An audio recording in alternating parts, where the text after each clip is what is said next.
372 आधुनिक भारताचा इतिहास महाराष्ट्राच्या विशेष संदर्भासह भारतात परकीयांचे आगमन 15व्या शतकामध्ये युरोपात प्रबोधनाचा काळ सुरू झाला। याबरोबरच चर्चच्या जाचक बंधनातून युरोपियनांची मने मुक्त झाली। या काळात ज्ञानाच्या वृद्धीमुळे युरोपात नवनवे शोध लागत होते। 16व्या शतकामध्ये तेथे उद्योगप्रधान समाजव्यवस्था उदयास आली। तंत्रज्ञानाच्या शोधामुळे उत्पादनात वाढ झाली। वेगाने वाढणाऱ्या उत्पादनासाठी कच्च्या मालाची व उत्पादित झालेल्या पक्क्या मालासाठी युरोपियनांना मोठ्या बाजारपेठांची आवश्यकता होती। मध्ययुगीन काळात युरोपियनांचा भारतासोबत व्यापार चालू होता, परंतु 1453 मध्ये तुकोनी कॉन्स्टँटिनोपल जिंकून घेतले। त्यामुळे इराणच्या आखातातून जाणारा कॉन्स्टँटिनोपल हा कुशकीचा व्यापारी मार्ग बंद पडला। पूर्वेकडील विशेषतः भारताची संपन्नता व मसाल्याचे पदार्थ या गोष्टीमुळे युरोपियांना पूर्वेकडे येण्याची ओढ लागू लागली। पूर्वेकडे जाणाऱ्या मार्गाचा शोध घेण्यासाठी युरोपातील दर्यावादींनी प्रयत्न सुरू केले। यातूनच नव्या प्रदेशाचा व नव्या मार्गाचा शोध युरोपियांना लागला व युरोपियांचे भारतात आगमन झाले। भारतात युरोपियांचा येण्याचा क्रम पोर्तुगीज, डच, इंग्रज, फ्रेंच। पोर्तुगीज 1486 मध्ये पोर्तुगीजचा खलाशी दर्यावर्दी बार्थोलोम्यू डायर्सने आफ्रिकेच्या दक्षिण टोकाचा शोध लावला। या ठिकाणालाच केप ऑफ गुड होप असे नाव देण्यात आले। 1498 मध्ये केप ऑफ गुड होपला वळसा घालून वास्को द गामा भारतात कालिकत बंदरावर उतरला। 23 मे 1498 पोर्तुगीज ईस्ट इंडिया कंपनीची स्थापना 1498। 1492 मध्ये कोलंबसने अमेरिकेचा शोध लावला। फ्रान्सिस डी अल्मेडा भारताचे पहिले पोर्तुगीज गव्हर्नर। भारतातील दुसरा पोर्तुगीज गव्हर्नर अल्फान्सो डी अल्बुकर्क होय। पोर्तुगीजांनी गोवा हे बेट 1510 मध्ये जिंकले। आदिलशाहकडून 1534 मध्ये पोर्तुगीजांनी दीव जिंकले। 1661 मध्ये दुसरा चार्ल्स यास पोर्तुगीजांनी मुंबई हे बेट आंदण दिले। 1961 मध्ये गोवा स्वतंत्र झाला आणि भारतातील पोर्तुगीज सत्ता संपुष्टात आली। 1602 मध्ये डच ईस्ट इंडिया कंपनीची स्थापना झाली। 1605 मध्ये मच्छलीपट्टणम येथे त्यांनी पहिली वखार स्थापन केली। 1610 मध्ये पुलिकतला दुसरी व 1616 मध्ये सुरत येथे तिसरी वखार स्थापन केली। 1690 पर्यंत पुलिकत येथे डचांचे राज्य होते। 1795 मध्ये डच भारत सोडून गेले। इंग्रज 1588 मध्ये ब्रिटिशांनी युरोपात स्पेन नौदलाचा पराभव केला। 1599 मध्ये ईस्ट इंडिया कंपनीची स्थापना झाली।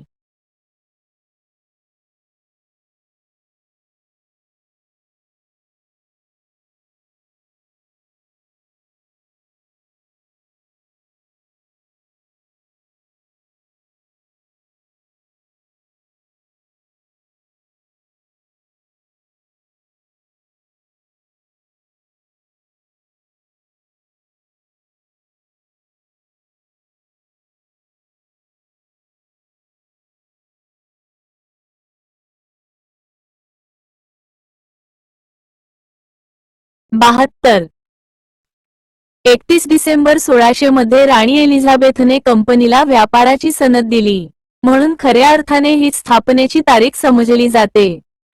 कॅप्टन हे किन्सच्या नेतृत्वाखाली कंपनीचे जहाज सुरत येथे दाखल झाले। इंग्रजांनी आपली पहिली वखार सुरत येथे जहांगीरच्या परवानगीने 1608 मध्ये उघडली। 1611 मध्ये दक्षिण भारतातील पहिली वखार मच्छलीपट्टणम येथे स्थापन केली। 1615 मध्ये पाटणा येथे तिसरी वखार थॉमस रो याने स्थापन केली। 1700 मध्ये कोलकाता येथे सेंट विलियम फोर्ट हा किल्ला बांधला। 1795 पर्यंत इंग्रजांनी पोर्तुगीजांना वेगवेगळ्या भागातून हाकलून दिले। 1947 मध्ये इंग्रज भारतातून परत गेले।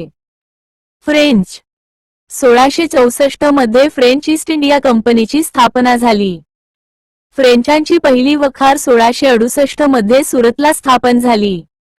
1673 मुघलांकडून मिळालेले गाव पुढे पांडेचरी म्हणून विकसित झाले। फ्रेंच गव्हर्नर डुप्ले यांच्या आगमनानंतर 1742 मध्ये इंग्रज-फ्रेंच संघर्षास सुरुवात झाली. फ्रेंचांच्या सत्तेची ठिकाणे चंद्रनगर, माहे, यानम, कारिकल. 1954 मध्ये फ्रेंच भारत सोडून निघून गेले. ब्रिटिशांविरुद्धच्या लढाया. प्लासीची लढाई 23 जून 1757. अलीवर्दी खानच्या मृत्यूनंतर त्याचा नातू सिराजुद्दौला हा 1756 मध्ये बंगालचा नवाब बनला. प्लासीची लढाई सिराजुद्दौला आणि इंग्रज यांच्यामध्ये झाली. यामध्ये इंग्रजांचा विजय झाला. यामध्ये सिराजुद्दौलाचा सेनापती मीर जाफर याने इंग्रजांशी हातमिळवणी करून तटस्थ राहण्याचा निर्णय घेतला. त्याला इंग्रजांनी बंगालच्या नवाबपदाचे आमिष दाखवले होते. या लढाईचे नेतृत्व रॉबर्ट क्लाइव्ह यांनी केले. या लढाईलाच ब्रिटिश सत्तेचा पाया घालणारी लढाई म्हणतात. वादिवॉशची लढाई 22 जानेवारी 1760. इंग्रज विरुद्ध फ्रेंच. या लढाईत इंग्रज जिंकले. बक्सारची लढाई 22 ऑक्टोबर 1764. इंग्रज विरुद्ध अयोध्येचा नवाब शुजाउद्दौला व मुघल बादशाह शाह आलम आणि बंगालचा नवाब मीर कासिम यांच्यात झाली. बक्सारच्या लढाईत इंग्रज जिंकले.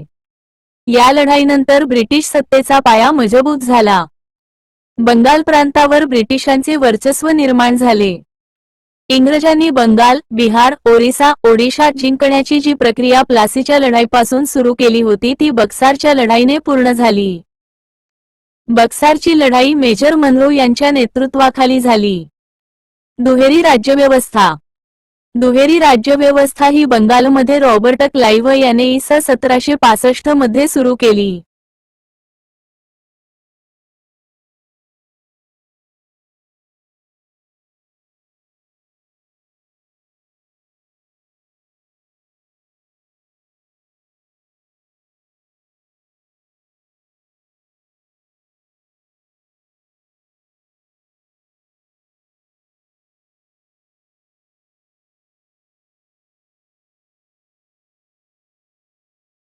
चार 3. या पद्धतीत बंगालची वास्तविक सत्ता कंपनीकडे तर प्रशासनाची जबाबदारी नवाबाकडे होती. 1765 मध्ये मुघल बादशाह शाहआलम द्वितीयने बंगाल, बिहार, ओरिसाचे दिवाणी हक्क कंपनीकडे दिले होते. कंपनीने कर वसुलीसाठी 2 नायब दिवाण नियुक्त केले होते. बंगाल भागासाठी महम्मद रजाखा आणि बिहार भागासाठी राजा सीताबराय हे 2 नायब दिवाण होते. दुहेरी राज्यव्यवस्थेचे परिणाम बंगालच्या जनतेवर भयानक स्वरूपात झाले. ते कंगाल झाले व उपाशी मरू लागले. 1772 मध्ये वॉरन हेस्टिंग्जने दुहेरी राज्यव्यवस्था पद्धत बंद केली. महत्त्वाचे कायदे.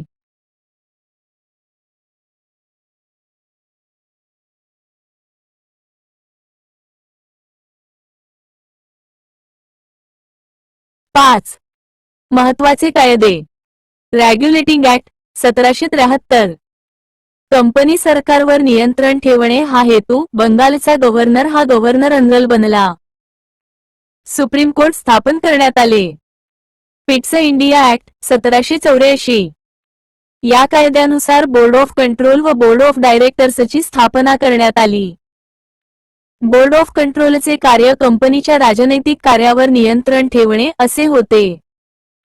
कोर्ट ऑफ डायरेक्टरचे कार्य कंपनीच्या व्यापारी कार्यावर नियंत्रण ठेवणे असे होते. यामुळे कंपनीने सरकारवर नियंत्रण वाढविले. Chart act 1793. यानुसार कंपनीला भारतातील व्यापारासाठी 20 वर्षाची सनद देण्यात आली. चार्ट ऍक्ट 11 ते 1813. कंपनीची हिंदुस्थानातील व्यापाराची मक्तेदारी संपुष्टात आली. शिक्षणासाठी भारतीयांना 1 लाखाची तरतूद. सतीबंदी कायदा 1829. राजाराम मोहन रॉय यांच्या प्रयत्नाने सती प्रथेस बंदी घालण्यात आली. चार्ट ऍक्ट 111 ते 1833. यानुसार बंगालचा गव्हर्नर जनरल हा संपूर्ण भारताचा गव्हर्नर जनरल बनला. कायदे करण्यासाठी कार्यकारी मंडळात एक विधी सदस्याची नियुक्ती करण्यात आली. लॉर्ड मेकॉले हा पहिला विधी सदस्य होता व त्याच्या अध्यक्षतेखाली पहिल्या लॉ कमिशनची नियुक्ती करण्यात आली. Chart act IV 1853. ICS परीक्षेमध्ये भारतीयांना संधी दिली. कार्यकारी अधिकार आणि कायदेविषयक अधिकार वेगळे करण्यात आले. स्पर्धा परीक्षेद्वारे नोकर भरती सुरू करण्यात आली. कंपनीला निश्चित मुदत दिली नव्हती. Post office act 1854. पोस्टाच्या कामासंबंधी. विधवा पुनर्विवाह कायदा 1856. ईश्वरचंद्र विद्यासागर यांच्या प्रयत्नांनी विधवा पुनर्विवाहासंबंधी कायदा करण्यात आला. राणीचा जाहीरनामा 1858.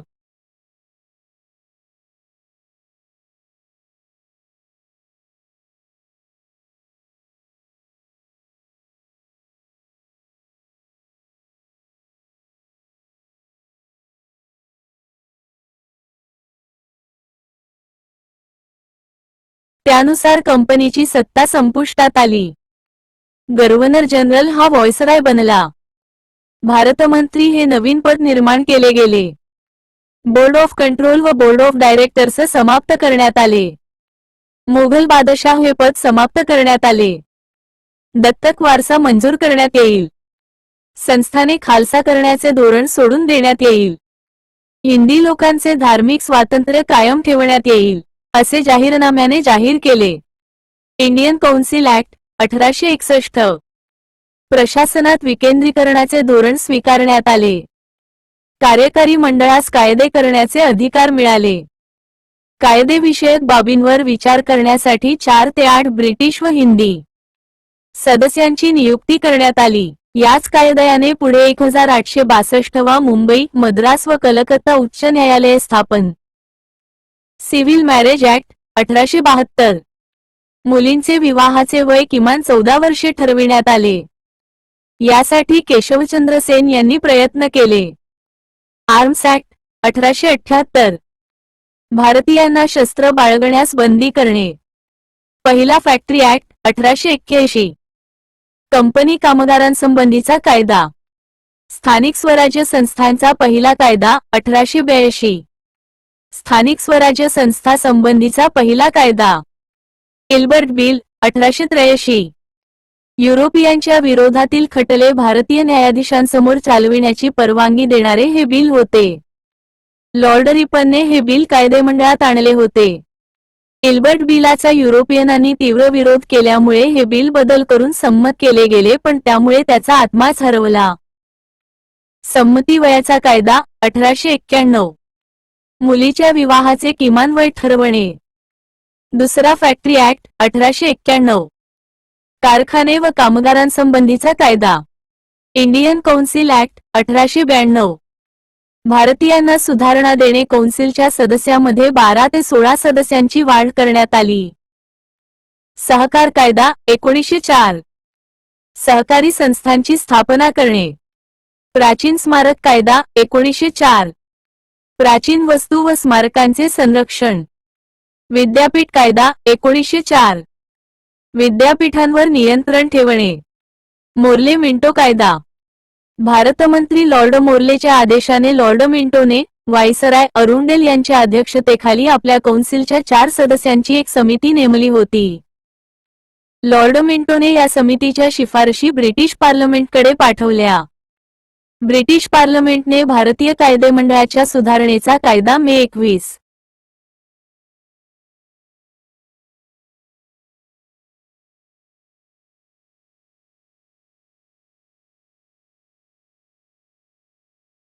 374 1 1909 रोजी पास केला. हा कायदा मोर्ले मिंटो कायदा म्हणून ओळखला जातो. कायद्यातील प्रमुख तरतुदी. 1. केंद्रीय व प्रांतीय कायदेमंडळाची सदस्य संख्या वाढवण्यात आली. 2. केंद्रीय कायदेमंडळाची सदस्य संख्या 68 करण्यात आली. त्यामध्ये गव्हर्नर, एक कौन्सिल सदस्य, 7 अधिक 28 सरकारी अधिक 32 बिनसरकारी बरोबर 68 सदस्य. 3. प्रांतीय कायदेमंडळात बिनसरकारी सदस्यांचे बहुमत ठेवण्यात आले. 4. बंगाल, मद्रास, मुंबई येथील कायदेमंडळाची सदस्य संख्या 20 वरून 50 करण्यात आली. 5. पंजाब, ब्रह्मदेश व आसामच्या कायदेमंडळातील सदस्य संख्या 30 करण्यात आली. 6. या कायद्यान्वये मुस्लिमांना स्वतंत्र मतदारसंघ देण्यात आले. त्यांना त्यांच्या लोकसंख्येच्या प्रमाणाबाहेर प्रतिनिधित्व देण्यात आले. 7. प्रांतीय सरकारच्या कार्यकारी मंडळाची वाढ करण्यात आली. 8. अप्रत्यक्ष निवडणुकीचे तत्त्व स्वीकारण्यात आले. रौलेट ऍक्ट 1919. भारतीयांना विनाचौकशी तुरुंगात टाकण्याची तरतूद करण्यात आली. मॉन्टेग्यू चेम्सफोर्ड कायदा 1919. 12 जुलै 1917 रोजी भारतमंत्रीपदी लॉर्ड मॉन्टेग्यूची नियुक्ती करण्यात आली. त्याने इतिहास प्रसिद्ध ऑगस्ट घोषणा 20 ऑगस्ट 1917 रोजी केली. त्यानुसार भारताला लवकरात लवकर जबाबदार राज्यपद्धती दिली जाईल असे त्याने सांगितले. त्याने पूर्ण भारताचा दौरा केला. संस्था, संघटना, पक्ष व विविध नेत्यांच्या भेटी घेतल्या. भारताच्या घटनात्मक सुधारणेचा अहवाल व्हायसरॉय लॉर्ड चेम्सफोर्ड सोबत तयार करून ब्रिटिश संसदेत सादर केला. हा अहवाल जुलै 1918 मध्ये प्रसिद्ध करण्यात आला. 23 डिसेंबर 1919 रोजी हा कायदा संसदेत पास झाला. कायद्यातील प्रमुख तरतुदी. 1. या कायद्याने भारतमंत्र्याचा पगार भारत सरकारच्या तिजोरीतून न देता इंग्लंडच्या तिजोरीतून देण्याचे ठरवण्यात आले. 2. इंडिया कौन्सिलच्या सदस्यांची संख्या 8 ते 12 करण्यात आली. 3. इंग्लंडमध्ये हाय कमिशनर फॉर इंडिया या अधिकाऱ्याची नियुक्ती करण्यात आली. 4. केंद्रीय मंडळाची 2 गृहे स्थापन करण्यात आली. 1. कनिष्ठ सभा, 2. वरिष्ठ सभा. 5. 6. कनिष्ठ सभेचे सेंट्रल लेजिस्लेटिव्ह असेंब्ली 145 सदस्य तर वरिष्ठ सभेचे कौन्सिल ऑफ स्टेट 60 सदस्य ठरवण्यात आले. कनिष्ठ कायदेमंडळाची मुदत 3 वर्षे तर वरिष्ठ कायदेमंडळाची मुदत 5 वर्षे होती. 7. राज्यकारभाराच्या खात्यांची केंद्रीय व प्रांतीय खाती अशी विभागणी करण्यात आली. 8. केंद्रीय कार्यकारी मंडळात गव्हर्नर जनरल व त्याच्या 8 सदस्यांचा समावेश होता. 9. प्रांतिक कार्यकारी मंडळामध्ये द्विदल राज्यपद्धती स्वीकारण्यात आली. 10. गव्हर्नर प्रांतीय सरकारचा कार्यकारी प्रमुख होता. 11. त्याचे कार्यकारी मंडळ द्विस्तरीय होते. 1. सरकार नियुक्त मंत्री व 2. लोकप्रतिनिधींचे मंत्री.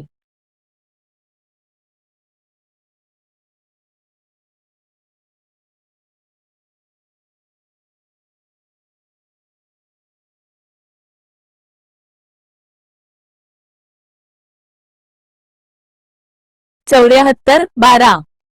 प्रांतीय खात्याची राखीव व सोपीव खाती करण्यात आली.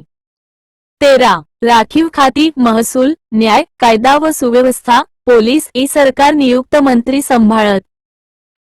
14. सोपीव खाती स्थानिक स्वराज्य, आरोग्य, शिक्षण इ लोकप्रतिनिधी सांभाळत.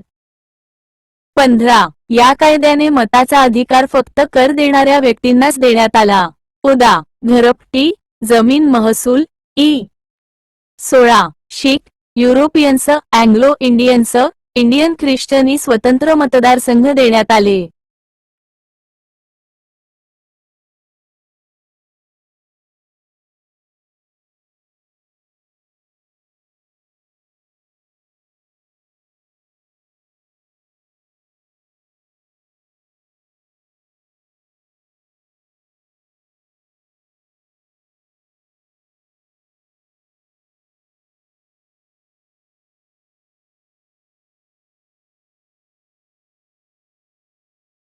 सतरा. या कायद्यात प्रत्यक्ष निवडणुकीचे तत्त्व स्वीकारण्यात आले.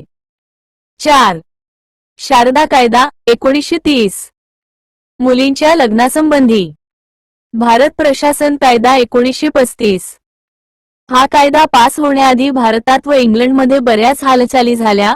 1924 ची मुडीमन समिती, 1927 चे सायमन कमिशन, 1928 चा नेहरू रिपोर्ट, जिनांचे 14 मुद्दे, 1929, 3 गोलमेज परिषदा आणि मार्च 1933 ची श्वेतपत्रिका हा त्याचाच एक भाग होता. ही श्वेतपत्रिका पायाभूत समजून हिंदुस्थानला घटनात्मक सुधारणा देणारे विधेयक ब्रिटिश संसदेत 19 डिसेंबर 1934 रोजी सादर करण्यात आले. ब्रिटिश राजप्रमुखाची मान्यता मिळून 2 ऑगस्ट 1935 रोजी विधेयकाचे हिंदुस्थान सरकारचा कायदा वजा 1935 मध्ये रूपांतर झाले. कायद्यातील प्रमुख तरतुदी. 1. या कायद्याने केंद्रात हिंदी संघराज्य स्थापन करण्यात येणार होते. संघराज्यात सर्व ब्रिटिश प्रांत, सर्व संस्थाने व कमिशनरचे प्रदेश यांचा समावेश होता. संघराज्यात सामील होण्यासाठी संस्थानिकांवर सक्ती नव्हती. 2. या कायद्याने केंद्रात द्विदल राज्यपद्धती अस्तित्वात आली. केंद्रीय खात्यांची राखीव व सोपीव खाती अशी रचना करण्यात आली. गव्हर्नरच्या मदतीसाठी मंत्रिमंडळ स्थापन करण्यात आले. केंद्रीय कायदेमंडळ द्विगृही करण्यात आले. 1. कौन्सिल ऑफ स्टेट्स 260 सदस्यांचे होते. 2. फेडरल असेंब्ली 375 सदस्यांचे होते. कौन्सिल ऑफ स्टेटमध्ये संस्थानिकांचे 104 प्रतिनिधी होते तर फेडरल असेंब्लीमध्ये संस्थानिकांचे 125 प्रतिनिधी होते. 3, 4, 5 या कायद्यान्वये राज्यकारभाराच्या खात्याची वाटणी करण्यात आली. केंद्रीय खाती, प्रांतीय खाती आणि सामायिक खाती अशी विभागणी करण्यात आली. संघराज्यासाठी फेडरल कोर्टाची स्थापना करण्यात आली. या कोर्टातील निर्णयावर अपील करण्यासाठी लंडन येथे प्रिव्ही कौन्सिलची स्थापना करण्यात आली. 6. या कायद्यान्वये प्रांताची 2 गटांत वर्गवारी करण्यात आली. 1. गव्हर्नरांचे प्रांत व 2. चीफ कमिशनरांचे प्रांत. गव्हर्नरांच्या प्रांतामध्ये मुंबई, मद्रास, मध्य प्रांत, संयुक्त प्रांत, आसाम, वायव्य सरहद प्रांत, बंगाल, बलुचिस्तान, पंजाब प्रांत, ओरिसा आणि सिंध प्रांत एकूण 11 प्रांत होते. 7. प्रांतांना स्वायत्तता देण्यात आली. 1919च्या कायद्यान्वये प्रांतात लागू करण्यात आलेली द्विदल राज्यपद्धती समाप्त करण्यात आली. गव्हर्नराने मंत्र्यांच्या सल्ल्याने काम पाहावे असे ठरवण्यात आले. मंत्र्याची नियुक्ती गव्हर्नर करेल तर मंत्री निर्वाचित कायदेमंडळाला जबाबदार होते. 8. या कायद्याने भारतमंत्र्यांचे इंडिया कौन्सिल रद्द करण्यात आले. त्या जागी भारतमंत्र्याला सल्ला देण्यासाठी सल्लागार मंडळ नियुक्त.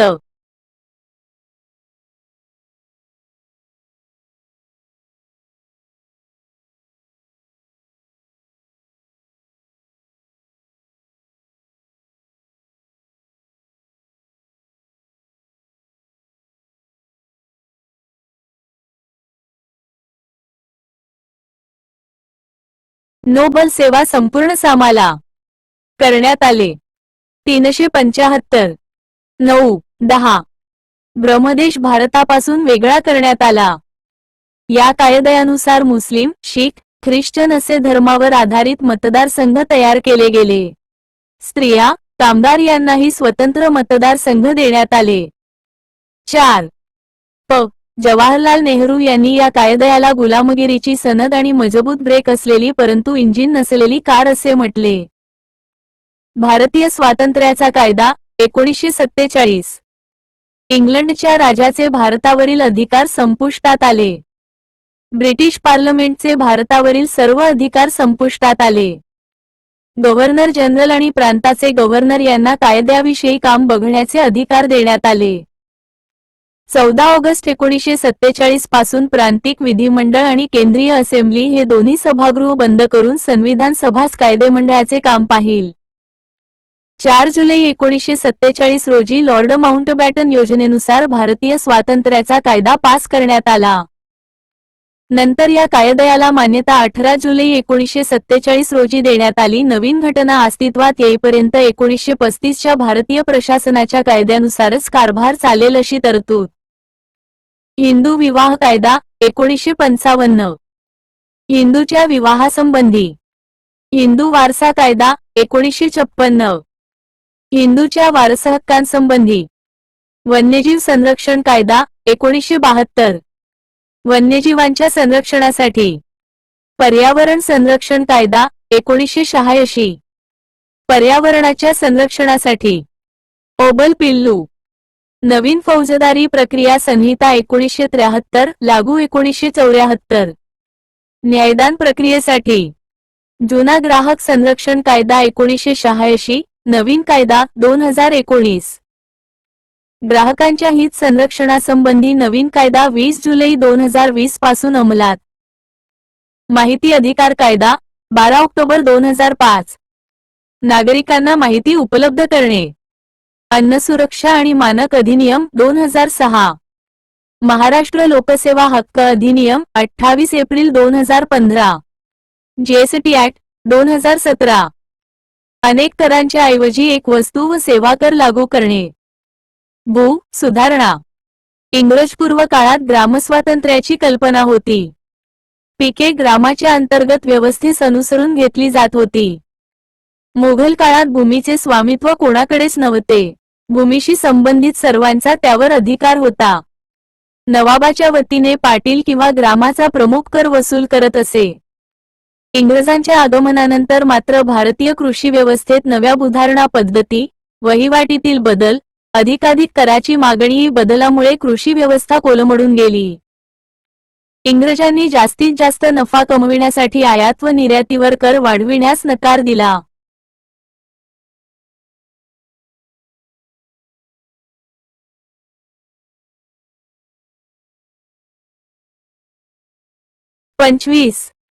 त्यांना शेती हेच मुख्य साधन उत्पन्न वाढविण्यासाठी दिसले. म्हणून इंग्रज शेतकऱ्याकडून जास्तीत जास्त कर वसूल करू लागले. यामुळे भारतीय शेतकरी उद्ध्वस्त झाला. इंग्रजांनी भारतात काही भू सुधारणा राबविल्या. त्याखाली दिलेल्या आहेत. कायमधारा पद्धती 1793 मध्ये लॉर्ड कॉर्नवालिसने कायमधारा पद्धत सुरू केली. सर्वप्रथम बंगाल, बिहार व ओडिशा प्रांतात ही सुरू केली. या पद्धतीलाच जमीनदारी पद्धत असेही म्हणतात. शेतकऱ्यांवर लावण्यात येणाऱ्या महसुलाची रक्कम ठरविण्यात आली. जमीनदाराने ही रक्कम शेतकऱ्यांकडून जमा करून वेळीच सरकारी खजिन्यात जमा करणे. भारताच्या 19% भागात ही पद्धत होती. यामुळे सरकारला कायमस्वरूपी उत्पन्नाचे साधन प्राप्त झाले.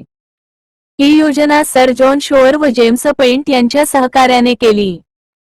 जमिनीची मालकी कायमपणे वंशपरंपरागत आणि हस्तांतरित स्वरूपात देण्यात आली होती. रयतवारी पद्धती 1820. थॉमस मनरो व रीड यांनी 1820 मध्ये रयतवारी पद्धत सुरू केली. सरकार व रयत शेतकरी यांच्यात थेट संबंध. मुंबई, पूर्व बंगाल, मद्रास, आसामचा काही भाग व कर्नाटकचा कुर्ग काही भाग या प्रांतात लागू केली. प्रत्यक्ष जमीन कसणाऱ्याच्या ऐपतीनुसार महसूल आकारणी ठरविण्यात आली. भारताच्या 51% प्रदेशात ही पद्धत होती. जमिनीची मोजणी आणि त्यातून मिळणाऱ्या उत्पन्नाचा अंदाज काढण्यात आला. एकूण उत्पादनाच्या 55% महसुलाची सरकारची मागणी कायम करण्यात आली. यामुळे 1875 मध्ये महाराष्ट्रात शेतकऱ्यांनी उठाव केला. शेतकरी जमिनीचे मालक बनले, परंतु स्थिती फारशी सुधारली नाही. दुष्काळी परिस्थितीत शेतसारा भरण्यासाठी शेतकऱ्यांना जमिनी विकण्याची वेळ आली. महालवारी पद्धती 1822. जमीनदारी व रयतवारी पद्धतीत अपेक्षेपेक्षा कमी यश मिळाल्याने महालवारी ही तिसरी महसूल पद्धत सुरू केली. या पद्धतीचा जनक हॉल्ट मॅकेन्झी हा होता. जमिनीची मालकी व भोगवटा एकाच मालकाकडे असे ती जमीन त्यानेच कसावायची होती. सर्व शेतकऱ्यांनी संयुक्तपणे महसूल सरकारकडे जमा करायचा होता. ही पद्धती आग्रा, अवध आणि उत्तर प्रदेशातील ब्रिटिश राज्यास जोडलेल्या प्रदेशात लागू करण्यात आली होती. भारताच्या 30% प्रदेशात ही पद्धत होती. जमीन महसुलावर थेट सरकारचे नियंत्रण होते. शेतीची मशागत व महसुलाची वसुली याबाबत सरकार निश्चित होते. जमीनदारी पद्धतीप्रमाणे कायमची जबाबदारी जमीनदाराकडे देण्यात आली नव्हती.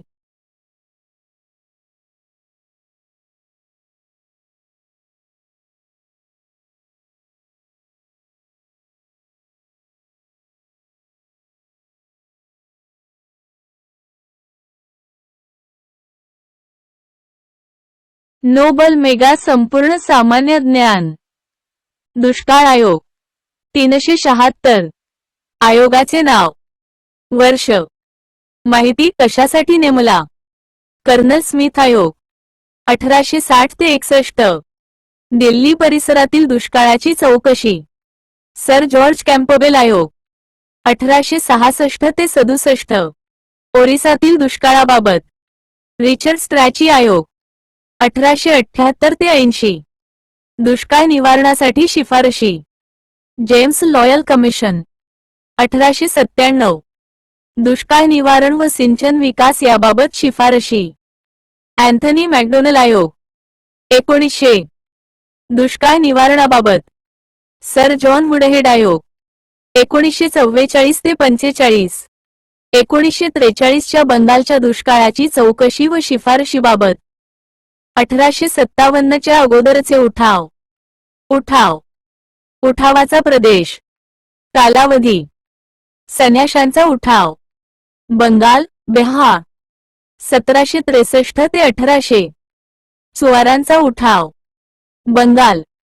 1765 ते 1832. खासी उठाव. आसाम, मेघालय. 1829 ते 1832. कुफी उठाव.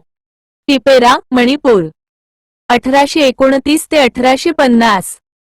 मुंडा उठाव. रांची, हजारीबाग, मानभूम. 1831 ते 1837. संथाळ उठाव. बिहार. 1835 ते 1856. खोंड उठाव. ओरिसा, ओडिशा. 1836 ते 1856. मोपला उठाव.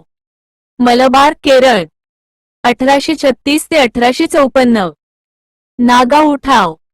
नागालँड. 1849. भिल व कोळी उठाव. महाराष्ट्र. 1824 ते 1850. रामोशांचा उठाव. महाराष्ट्र. 1826 ते 1829. प्रतापसिंहाचा उठाव. सातारा. 1840. गडकरी उठाव. कोल्हापूर. 1841.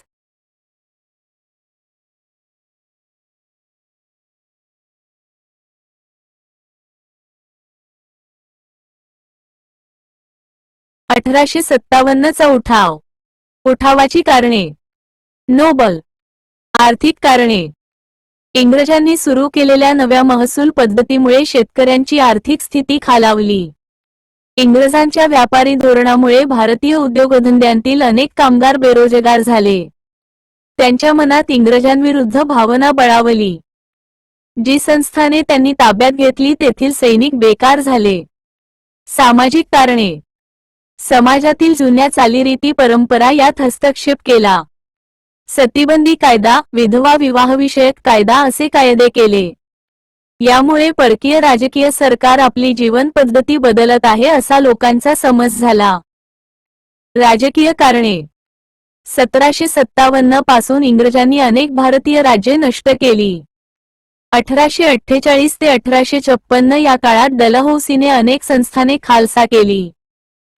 सातारा, झाशी, नागपूर येथील संस्थाने दत्तक वारसाहक्क नामंजूर करून खालसा केली. संस्थानिकांचे तनखे बंद केले.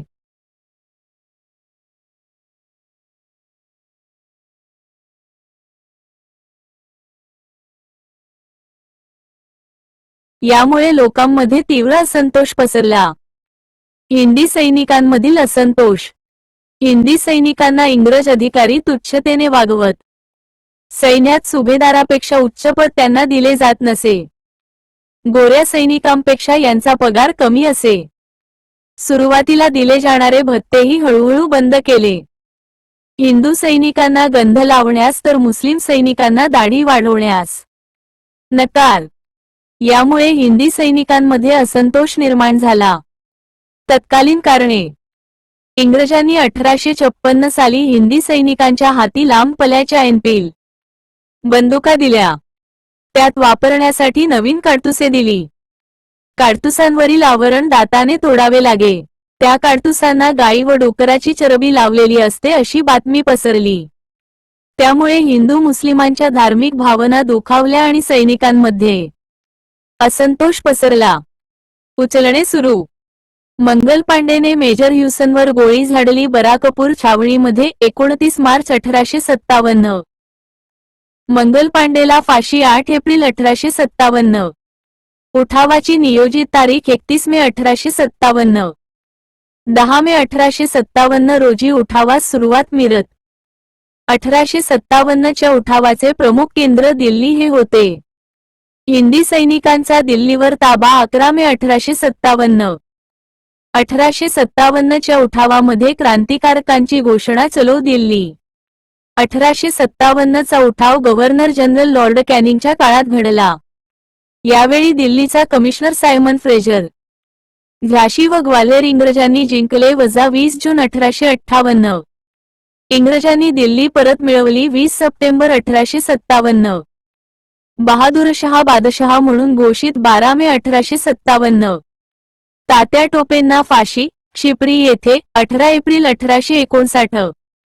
पेठचे राजे भगवंतराव यांना फाशी 20 मे 1857. मंगल पांडे हा 34 NJI तुकडीतील सैनिक होता. उठावाची निशाणी व प्रतीक लाल कमळाचे फूल होते.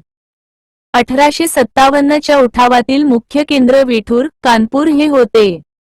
मिरतमध्ये काडतुसे वापरण्यास सैनिकांचा नकार 24 एप्रिल 1857. उठावाच्या अपयशाची कारणे. उठावामध्ये एकसूत्रता नव्हती.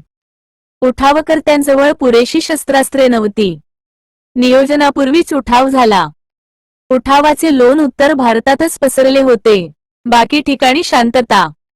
ब्रिटिशांकडे एककेंद्री नेतृत्व होती. त्यांच्याकडे अनुभवी सेनानी होते.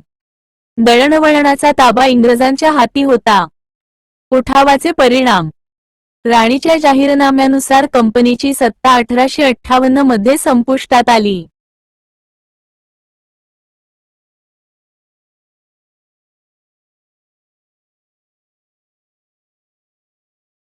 नोबल मेगा संपूर्ण सामान्य ज्ञान. कंपनीची सत्ता ब्रिटिश पार्लमेंटने आपल्या हाती घेतली. सरकारी नोकऱ्या देताना गुणवत्ता हाच निकष राहील. भारतीयांच्या धार्मिक बाबतीत सरकार हस्तक्षेप करणार नाही. कोणतेही संस्थान खालसा केले जाणार नाही अशी आश्वासने. लष्कराची पुनर्रचना करण्यात आली. लॉर्ड स्टॅनले हे भारताचे पहिले भारतमंत्री बनले. लॉर्ड कॅनिंग हा पहिला व्हायसरॉय बनला. मोगल सत्तेचा शेवट झाला. इंग्रजांची भारतावरील पकड मजबूत झाली. धोरणात्मक बदल स्वीकारले.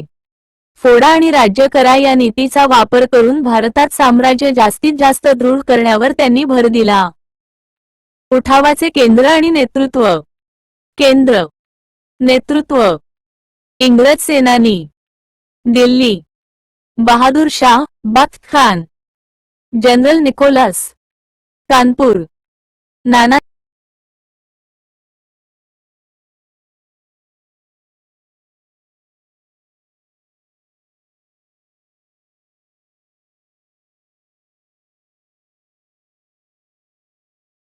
उठावाचे केंद्र आणि नेतृत्व.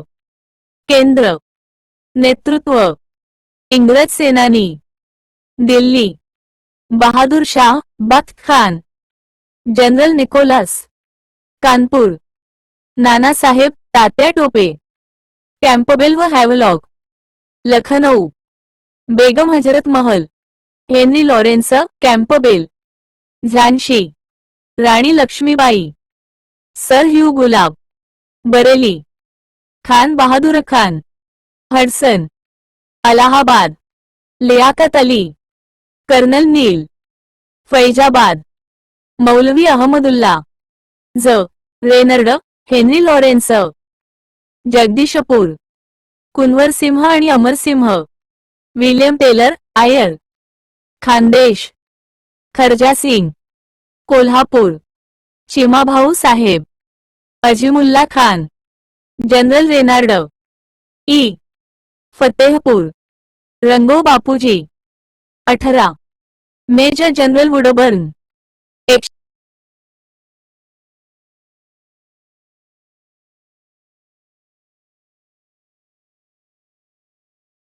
Fatehpur. Azimullah Khan. General Renard. Satara. Aurangabad. Rango Bapuji. Fida Ali. Major general Woodburn. Jamkhandi.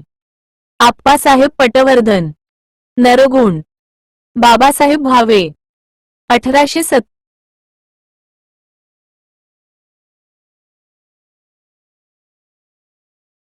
1857 च्या उठावासंबंधी स्प्रारा उद्गार. 1857 चा उठाव म्हणजे. नेते व इतिहासकार. भारताचे पहिले स्वातंत्र्य समर होय. वी. दा सावरकर. शिपायांची भाऊगर्दी होय. नाही. गेट. ही राष्ट्रीय चळवळ मुळीच नव्हती. Doctor R. सी. मुजुमदार. हा सुसूत्र नियोजनातून झाला नव्हता. मौलाना आझाद. हिंदूंनी ख्रिश्चनांविरुद्ध केलेले बंड होय. डॉक्टर सुरेंद्रनाथ सेन. भारतीय जनतेतील असंतोषाचा स्फोट. रियासतकर देसाई. हे उत्तरेकडील बंड आहे. डॉक्टर ईश्वरी प्रसाद. सुसंस्कृतपणा व रानटीपणा यांच्यातील झगडा होय. T R Holmes. हे केवळ सैनिकांचे बंड नव्हते. संतोष कुमार रे. संपूर्णतः देशाभिमानरहित सैनिकांचा उठाव. जॉन सिले, लॉरेन्स. निर्भय बंगाल आर्मीतील हिंदुस्थानी शिपायांचे बंड होते. General Campbell. राष्ट्रीय उठाव होता. डिझराएली. इंग्रजांविरुद्ध हिंदू व मुसलमानांचे षडयंत्र. ऑट्रम, टेलर. काँग्रेसची स्थापना व प्रभाव. काँग्रेस या शब्दाचा उगम अमेरिकेत झाला. निवृत्त सनदी अधिकारी ए.ओ. ह्यूम याने 1885 मध्ये राष्ट्रीय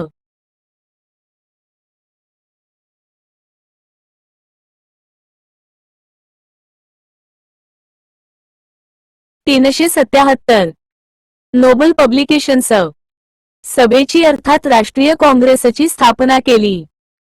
मुंबई येथे गोकुळदास तेजपाल संस्कृत पाठशाळेच्या सभागृहात 28 डिसेंबर 1885 ला काँग्रेसचे पहिले अधिवेशन भरले. काँग्रेसचे 1885 चे पहिले अधिवेशन पुणे येथे नियोजित होते, परंतु पुण्यात कॉलऱ्याची साथ चालू असल्यामुळे अधिवेशन मुंबईत भरविले गेले. पहिल्या अधिवेशनाचे अध्यक्ष व्योमेशचंद्र बॅनर्जी हे होते. पहिल्या अधिवेशनामध्ये देशभरातून 72 प्रतिनिधी हजर होते. राष्ट्रीय सभेचे दुसरे अधिवेशन 1886 साली दादाभाई नौरोजी यांच्या अध्यक्षतेखाली कलकत्ता येथे भरले होते. या अधिवेशनामध्ये देशभरातून 436 प्रतिनिधी हजर होते. 1888 मध्ये इंग्लंडमधील अँटी कॉर्न लीग या चळवळीप्रमाणे भारतीयांनी चळवळ उभारावी असे ह्यूम यांनी मत मांडले. 1888 साली राष्ट्रसभेची ब्रिटिश समिती नियुक्त करण्यात आली. त्याच्या वतीने इंडिया हे मासिक चालविले जात असे. 1892 मध्ये दादाभाई नौरोजी हे क्वीन्समेरी मतदारसंघातून इंग्लंडच्या हाऊस ऑफ कॉमन्सवर निवडून गेलेले पहिले हिंदी सदस्य ठरले. 1892 मध्ये कौन्सिल कायदा करून भारतीयांना काही सुधारणा दिल्या गेल्या. शासकीय खर्चाची पाहणी व चौकशी करण्यासाठी 1895 वा वेल्बी कमिशन नेमले गेले.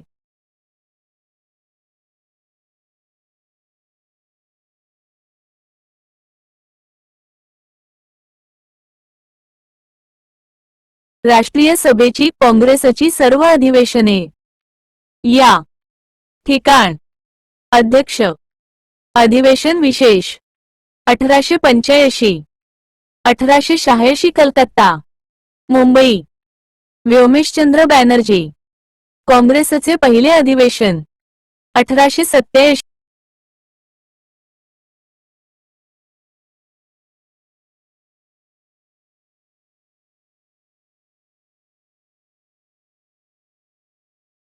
राष्ट्रीय सभेची काँग्रेसची सर्व अधिवेशने. या ठिकाण.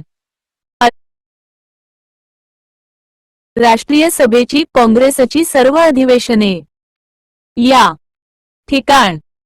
अध्यक्ष. अधिवेशन विशेष 1885. मुंबई. व्योमेशचंद्र बॅनर्जी. काँग्रेसचे पहिले अधिवेशन 1886. कलकत्ता. दादाभाई नौरोजी. काँग्रेसचे दुसरे अधिवेशन 1887. मद्रास. बदुद्दीन तय्यबजी. काँग्रेसचे पहिले मुस्लिम अध्यक्ष 1888. अलाहाबाद. George Yule. पहिले ब्रिटिश अध्यक्ष 1889. मुंबई. William Wedderburn. महिलांचा प्रथमच सहभाग 1890. कलकत्ता. फिरोजशाह मेहत. प्रथमच महिलेचे अधिवेशनास संबोधन 1891. Nagpur. P. Ananda Charlu 1892. Allahabad. Womeshchandra Banerjee 1893. Lahore. Dadabhai Naoroji 1894. Madras. Alfred Webb 1895. Pune. Surendranath Banerjee 1896 Calcutta Rahimtulla Sayani वंदे मातरमचे प्रथम गायन 1897 अमरावती सी शंकर नायर 1898 मद्रास आनंद मोहन बोस 1899 लखनौ रमेशचंद्र दत्त 1900 लाहोर सर नारायण चंदावरकर पहिले महाराष्ट्रीयन अध्यक्ष 1901 कलकत्ता दनशाही गुरेढोरे 1902 Ahmedabad Surendranath Banerjee 1903 Madras Lalmohan Ghosh 1904 Mumbai sir Henry Cotton 1905 Varanasi Gopal Krishna Gokhale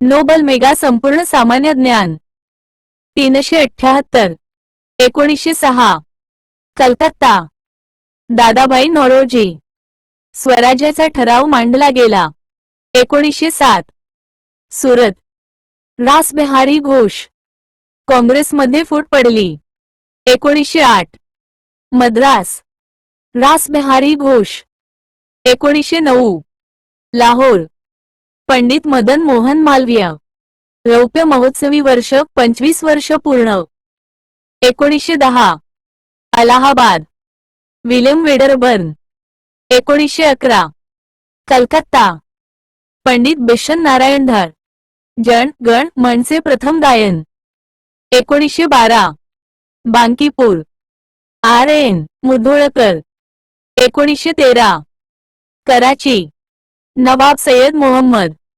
1914 Madras Bhupendranath Basu 1915 Mumbai S P Sinha lord वेलिंग्टनने भाग घेतला 1916 लखनौ बाबू अंबिकाचरण मुजुमदार हिंदू मुस्लिम ऐक्य करार झाला जहाल मवाळेक झाले काँग्रेस मुस्लिम लीग एकत्र आले 1917 कलकत्ता ॲनी बेझंट पहिली स्त्री अध्यक्षा व्ही रा शिंदेनी अस्पृश्यता विरुद्धचा ठराव मांडला 1918 मुंबई हासन इमाम विशेष अधिवेशन 1918 दिल्ली मदन मोहन मालवीय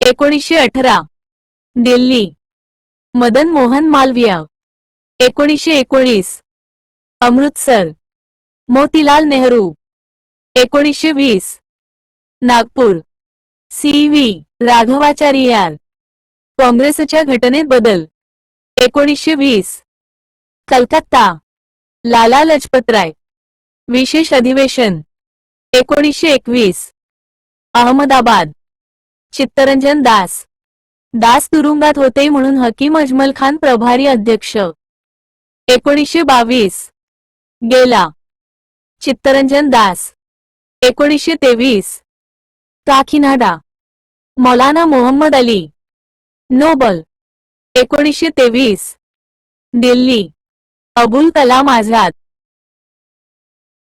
1924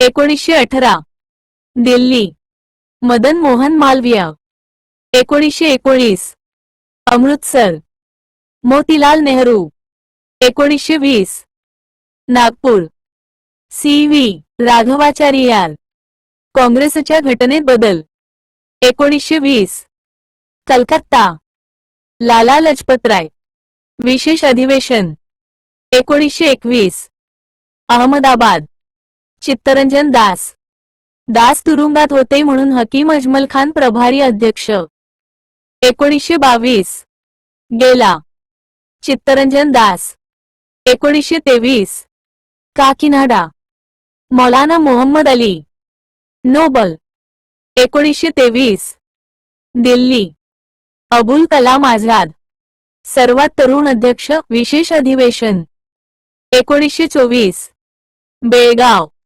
महात्मा गांधी गांधीजी फक्त एकदाच अध्यक्ष 1925 कानपूर सरोजिनी नायडू पहिल्या भारतीय महिला अध्यक्ष 1926 Gauhati S Srinivasa Iyengar 1927 Madras doctor M A Ansari 1928 Calcutta प मोतीलाल नेहरू 1929 लाहोर पंडित जवाहरलाल नेहरू संपूर्ण स्वराज्याचा ठराव पारित झाला 1931 कराची सरदार वल्लभभाई पटेल मूलभूत अधिकाराच्या मागणीचा ठराव संमत झाला 1932 दिल्ली अमृत रणछोडदास सेठ 1933 कलकत्ता श्रीमती नेली सेनगुप्ता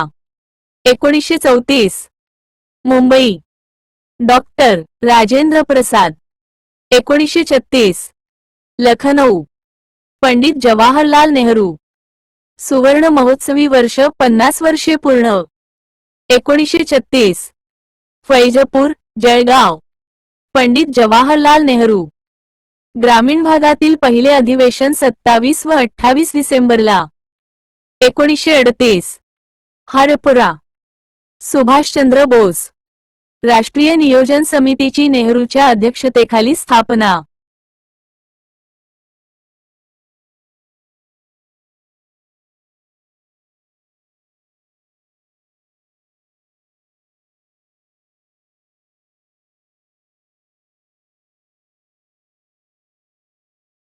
8 खाण उद्योगात 1939 Tripuri Subhashchandra Bose 1940 Ramgarh Abul Kalam Azad 1946 Meerut Acharya J B Kripalani 1947 Delhi doctor Rajendra Prasad विशेष सत्र 1948 जयपूर डॉक्टर पट्टाभी सीतारामय्या 1950 नाशिक पुरुषोत्तम दास टंडन 1951 दिल्ली पंडित जवाहरलाल नेहरू 1953 हैदराबाद पंडित जवाहरलाल नेहरू 1954 कल्याणी पंडित जवाहरलाल नेहरू 1955 आवडी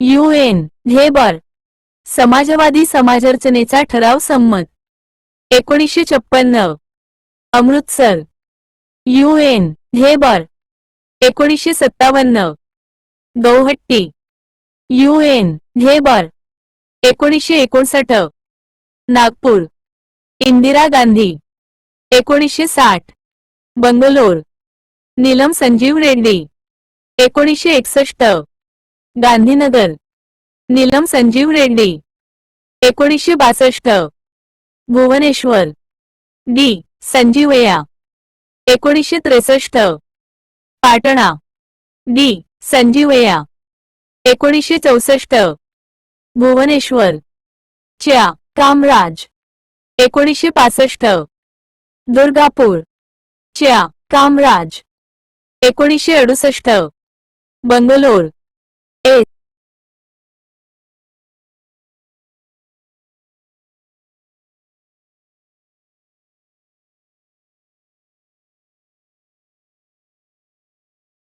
1965 दुर्गापूर च्या कामराज अमृत महोत्सवी 75 वर्षे 1968 बंगलोर एस नसलेगप्पा 1969 फरीदाबाद बाबू जगजीवन राम काँग्रेसमध्ये दुसऱ्यांदा फूट 1972 विधाननगर डॉक्टर शंकरदयाल शर्मा 1975 चंदीगड डी के बरुआ 1976 नवी दिल्ली के ब्रह्मानंद रेड्डी 1978 नवी दिल्ली इंदिरा गांधी 1983 मुंबई इंदिरा गांधी 1984 दिल्ली राजीव गांधी 1985 मुंबई राजीव गांधी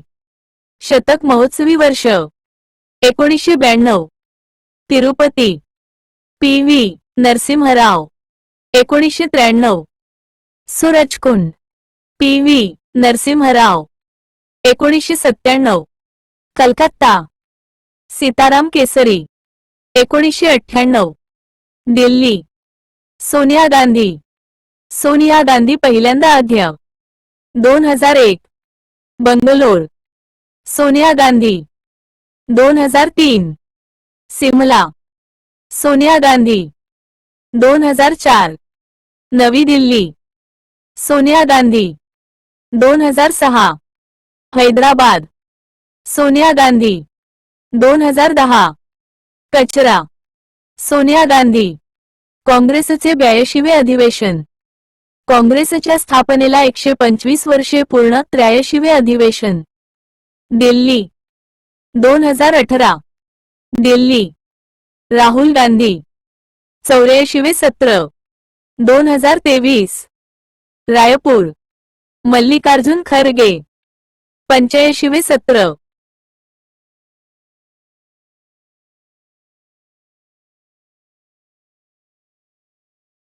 राष्ट्रीय सभा काँग्रेस अध्यक्ष विशेष माहिती काँग्रेसचे पहिले अध्यक्ष व्योमेशचंद्र बॅनर्जी 1885 मुंबई काँग्रेसचे पहिले ख्रिश्चन अध्यक्ष व्योमेशचंद्र बॅनर्जी 1885 मुंबई काँग्रेसचे पहिले पारसी अध्यक्ष दादाभाई नौरोजी 1886 कलकत्ता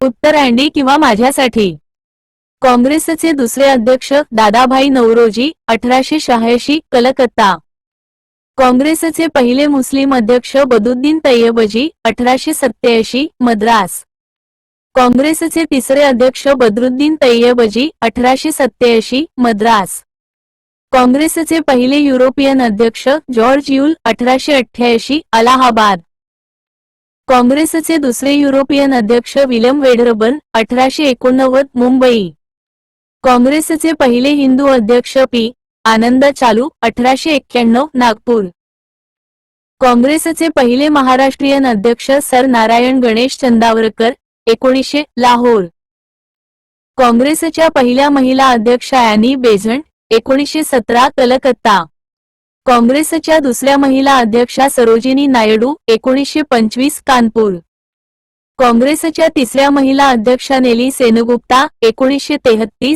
कलकत्ता काँग्रेसच्या चौथ्या महिला अध्यक्षा इंदिरा गांधी 1959 नागपूर काँग्रेसचे सर्वात तरुण अध्यक्ष मौलाना आझाद 35व्या वर्षी 1923 दिल्ली विशेष अधिवेशन काँग्रेसचे गांधीजी एकदाच अध्यक्ष 1924 बेळगाव काँग्रेसचे स्वातंत्र्यपूर्व काळात सर्वात जास्त वेळा अध्यक्ष मौलाना आझाद लोकमान्य टिळक काँग्रेसचे एकदाही अध्यक्ष नव्हते मोतीलाल नेहरू काँग्रेसचे पहिल्यांदाच अध्यक्ष बनले 1919 अमृतसर काँग्रेस जवाहरलाल नेहरू काँग्रेसचे पहिल्यांदाच अध्यक्ष बनले 1929 लाहोर काँग्रेस अधिवेशनात भाषण करणारी पहिली महिला डॉक्टर कादंबिनी गांगुली 1890 कलकत्ता काँग्रेसच्या सर्वात जास्त काळ अध्यक्षा 19 वर्षे 1998 ते 2017 सोनिया गांधी स्वातंत्र्यानंतर राष्ट्रीय काँग्रेस एक राजकीय पक्ष म्हणून कार्यरत आहे बंगालची फाळणी व वंगभंग चळवळ लॉर्ड कर्झनने बंगालची फाळणी करणारा आदेश 19 जुलै 1905 रोजी काढला या आदेशानुसार 16 ऑक्टोबर 1905 रोजी बंगालची प्रत्यक्ष फाळणी अस्तित्वात येणार होती हा दिवस लोकांनी शोक दिवस म्हणून पाळला फाळणीचा आदेश जाहीर होताच फाळणीविरोधात वंगभंग चळवळीने जोर धरला यामध्ये जमीनदार व्यापारी विद्यार्थी सामान्य जनता गरीब स्त्रिया इत्यादी लोक चळवळीत सामील झाले. या चळवळीत सामील झालेल्या बंगाली जनतेला फाळणी बंगालच्या एकतेस व राष्ट्रवादास आव्हान देणारी घटना आहे असे वाटले. बंगालच्या फाळणीची कल्पना विल्यम वार्ड यांची होती. बंगालच्या फाळणी मागे लॉर्ड कर्झनचा हिंदू मुस्लिम यांच्यात फूट पाडणे हा उद्देश होता. वंगभंग चळवळ ही बंगालच्या फाळणी विरोधात सुरू झालेली चळवळ होती. या चळवळीत चतुसूत्री हा कार्यक्रम राबविण्यात आला. चतुसूत्री म्हणजे स्वदेशी, बहिष्कार, राष्ट्रीय शिक्षण व स्वराज्य या तत्वांचा अवलंब करणे होय. वंगभंग चळवळीचे नेतृत्व लाल बाल पाल यांनी केले.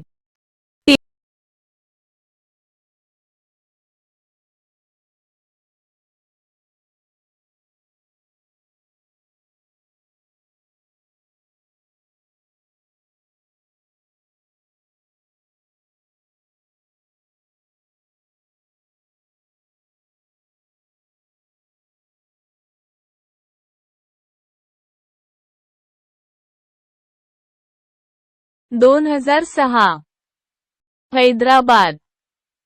सोनिया गांधी. काँग्रेसचे 82वे अधिवेशन. 2010 बुराडी, दिल्ली. सोनिया गांधी. काँग्रेसच्या स्थापनेला 125 वर्षे पूर्ण. 83वे अधिवेशन. 2018 दिल्ली. राहुल गांधी. 84वे अधिवेशन. 2023 रायपूर. मल्लिकार्जुन खरगे. 85वे अधिवेशन.